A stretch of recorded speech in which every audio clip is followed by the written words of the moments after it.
From seeing and watching them, I kind of developed that same thing also. But I also say taught because I do remember explicit conversations with like my dad and my mom where they're telling me specific things. Like my mom, I I remember in specifics before I moved and before I moved to Rock Hill. I don't know if I think I told you about this. Maybe not. I don't know. But I remember she was wanting me at that time to get a condo. And she was like, Jamisha, you should just get a condo. That way, if you get a condo, you don't got to worry about doing renting. And then, you know, if you have a roommate, they just live there with you. And then y'all both just pay and do your thing. And I was like, well, Mom, no, because, you know, then it would just be mine. It wouldn't be fair to the other person. And I'm like, you know, that's not cool. And I think at the time, I don't think me and you were planning on moving together at that time. I think it was going to be me and Asia at that time. I was still thinking about moving in my car. Yeah. Okay. Y'all, let me go ahead and tell y'all now.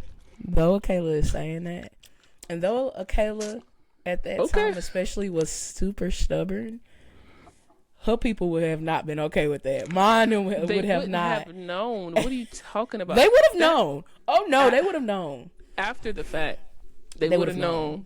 They would have known. They would have not. I don't even know why I'm not saying my parents wouldn't have noticed. They would have been like, so you ain't moving nowhere after graduation?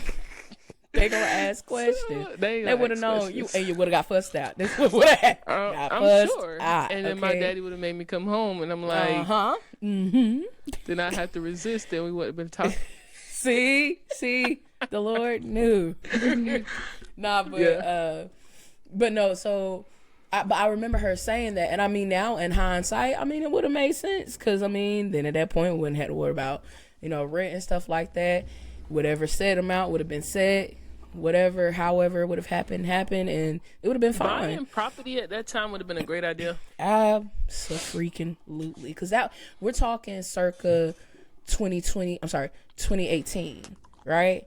I think it was still 3% at that time. Child, and that's when I had good credit. Oh, that's when my credit was great, y'all. That's when it was great. Jay? We building now, right? We're back. I told y'all. Yeah, we talked about this on the episode with the Kayla. So shameless plug, real quick. Kayla has her thing going on with the Honest Disciple concerning faith and finances. Y'all make sure y'all go check that out. But in that conversation, we talked about that whole thing. So y'all make sure y'all go watch that episode. Yeah, we did and check talk about out that.